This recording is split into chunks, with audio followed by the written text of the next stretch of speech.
El análisis de datos cuantitativos se lleva a cabo a través de una serie de pasos. Primero tendríamos que explorar todos los datos que hemos recopilado, ya sea que lo hagamos, por ejemplo, en una hoja de Excel. Posteriormente, habría que evaluar la confiabilidad y validez de los datos. Si partimos de instrumentos de medición ya validados, podríamos irnos directamente a evaluar la confiabilidad a través de, por ejemplo, métodos de consistencia interna. A partir de eso, continúa la parte de estadística descriptiva y estadística inferencial, que veremos más adelante qué significa. Posteriormente, habría que hacer otros análisis y finalmente hacer un reporte de resultados. De esta forma observamos que los datos cuantitativos o mediante la ruta cuantitativa, nosotros utilizamos la estadística para evaluar, para recolectar, organizar, analizar, interpretar esos datos.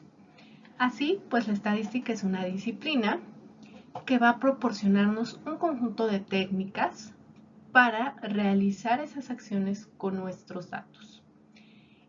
Y bueno, esos datos que tengamos o todas esas herramientas nos pueden ayudar para inferir acerca de una población o para predecir el comportamiento de un fenómeno. Entonces la estadística pues se va a dividir en dos grandes ramas. Tenemos a la estadística descriptiva y la estadística inferencial. Como su nombre nos indica, la estadística descriptiva se va a quedar hasta el punto de organizar, analizar nuestros datos y mostrarlos a través de distintas herramientas. La estadística descriptiva se basa en la distribución de frecuencias. ¿Qué es una distribución de frecuencias? Pues simplemente una tabla que nos indica qué tanto se repite cierta respuesta en nuestra muestra específica. A partir de esa distribución de frecuencias, es decir, a partir de esas tablas, nosotros podemos calcular distintas medidas que nos van a describir nuestra muestra, nos van a describir su comportamiento. Tenemos medidas de tendencia central, medidas de variabilidad y tenemos el uso de gráficas. Finalmente, la distribución muestral se utiliza en la parte de estadística inferencial, que no es otra cosa más que realizar las pruebas de hipótesis. Nosotros cuando planteamos nuestro proyecto de investigación, pues escribimos una hipótesis y mediante la estadística inferencial es que se pueden probar estas hipótesis.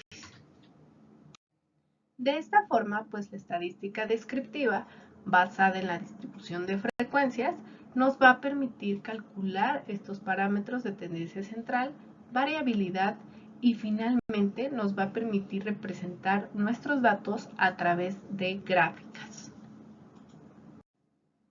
Una distribución de frecuencias se refiere a ordenar en forma de tabla los datos estadísticos, asignando a cada dato su frecuencia correspondiente, es decir, cuántas veces se repite cada dato.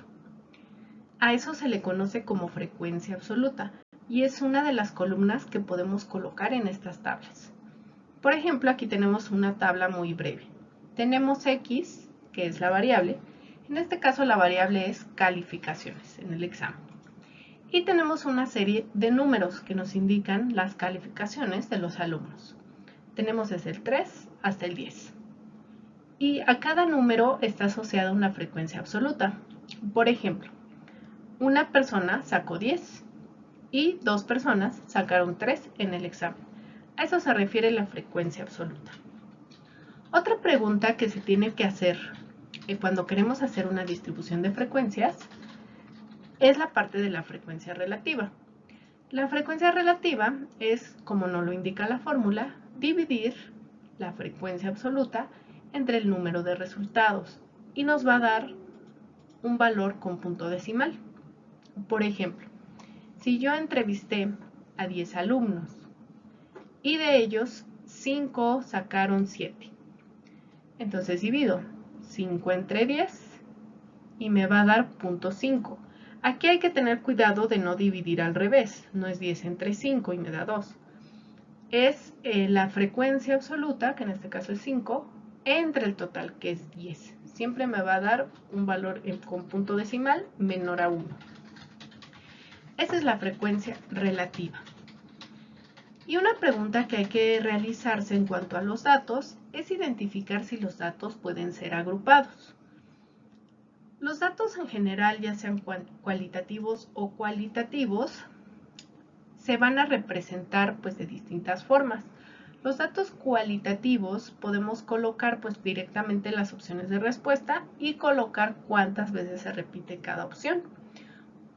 Otra manera pues es colocar la codificación que le dimos a cada opción de respuesta y colocar al lado pues cuántas veces se repite. Los datos cualitativos, es decir, todas esas palabras, pues van asociadas a un número, pero no pueden agruparse. ¿Qué quiere decir esto? Pues que no podemos crear intervalos. Los datos numéricos, por el contrario, que son continuos, sí podemos agruparlos. Por ejemplo, podríamos agrupar pues las edades, las tallas, el peso. Podemos crear rangos para no colocar pues específicamente pesos o tallas. Podemos crear rangos de datos y a eso se les llaman datos agrupados. Entonces los datos que se pueden agrupar pues serían los numéricos o los datos cuantitativos. Los cualitativos no podrían agruparse y tendríamos que colocar todas las opciones de respuesta. ¿Y cómo se construye una tabla de frecuencias? Se construye de la siguiente forma. Tendría que tener estas columnas específicas que se colocaron aquí en esta diapositiva. La primera columna tiene que ver con la variable en estudio. La segunda es la frecuencia absoluta. La tercera, la frecuencia relativa. Estas dos frecuencias ya las explicamos. La absoluta se refiere a las veces que se repite y la relativa las veces que se repite respecto a un total. También tenemos lo mismo, pero frecuencias acumuladas. Aquí vamos a tener que ir sumando lo que llevamos para cada variable. Y la frecuencia relativa acumulada también vamos a ir sumando lo que llevamos, pero de frecuencia relativa. Finalmente, y esto solo ocurre para datos agrupados, hay que colocar marcas de clase. ¿Qué es una marca de clase? Es la mitad del intervalo. Recuerden que les decía que los datos agrupados son numéricos, es decir, va a haber un intervalo de números que van a entrar en esa categoría. Por ejemplo, aquí se hizo la pregunta, ¿cuántos años tienes? Y se dividió a las respuestas por intervalos. De 15 a 24, de 25 a 34, de 35 a 44 y así hasta 45 a 55. Es importante que cada una de las clases tenga el mismo número de elementos. Esa sería la regla. Por ejemplo, aquí la clase K tendría que llegar hasta 54, nada más que aquí hay un error. Entonces, cada clase tiene que tener 10 elementos para que sea válido. Y la marca de clase es simplemente sacar el promedio. Para la clase 1 sería 15 más 24. Entre 2 me da 19.5. Lo mismo en la clase 2. 25 más 34 me da 29.5. Y así para la clase 3 y la clase K.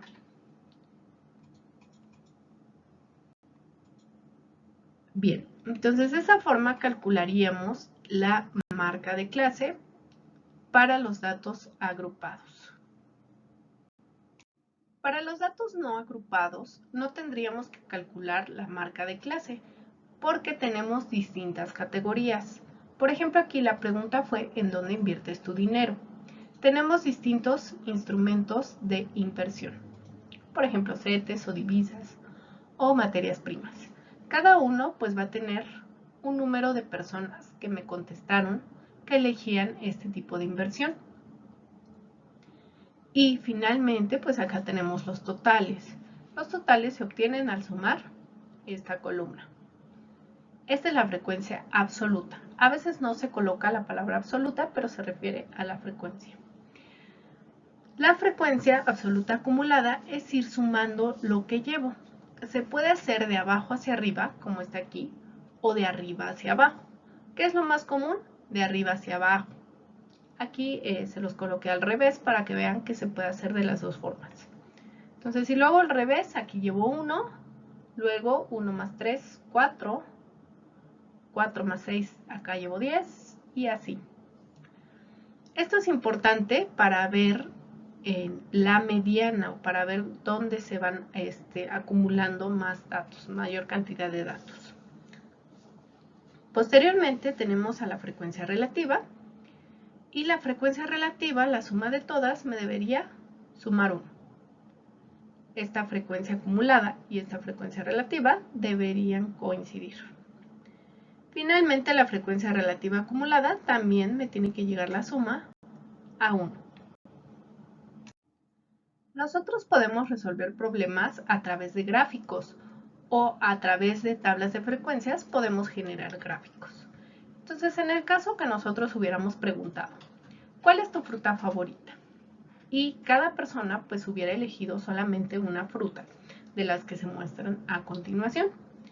Tenemos en el eje Y al número de personas, es decir, al recuento de personas que me contestaron esa fruta. Luego tenemos las distintas frutas y podemos tener distintas preguntas que nos podrían hacer respecto a esta muestra. Así, por ejemplo, nosotros podríamos tener o podríamos ir calculando cuántas personas me contestaron cada fruta. Por ejemplo, en el caso de la manzana, tenemos ahí 35 personas. Es la que se ve más sencilla. Luego, para el caso de la naranja, vamos a tener 30 personas que me contestaron que preferían esa fruta. Para el caso del plátano, tenemos 10 personas.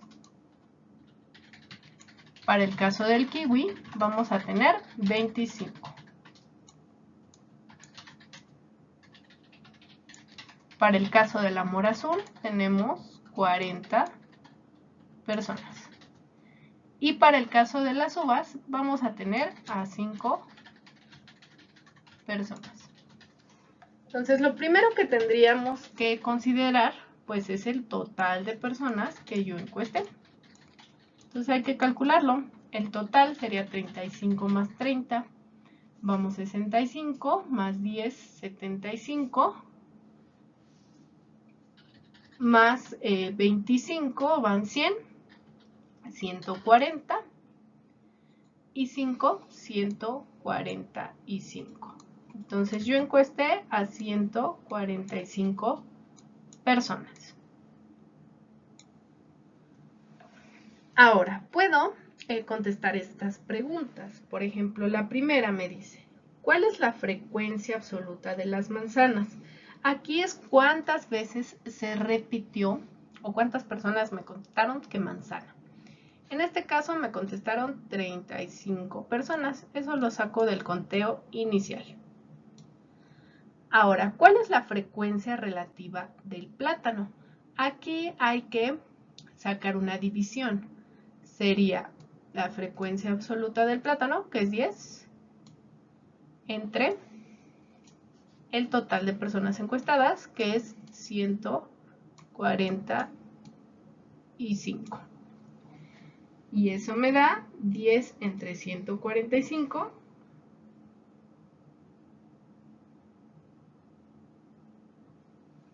.07, si lo redondeamos. 0.07. 0.07.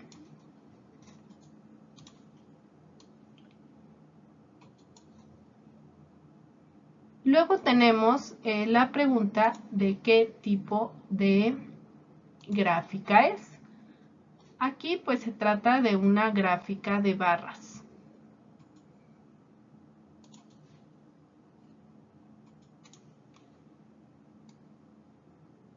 .7. Es una gráfica de barras. ¿Cuántas personas fueron encuestadas? Ya lo tengo acá abajo, 145. ¿Y qué porcentaje de personas prefieren el kiwi? Tengo que dividir 25 entre 145. Y para sacar el porcentaje, nada más lo multiplico por 100. Y me da 17%, si es que lo redondeo. Entonces aquí me dio 17%. Aquí me dio 145, que fueron las encuestadas.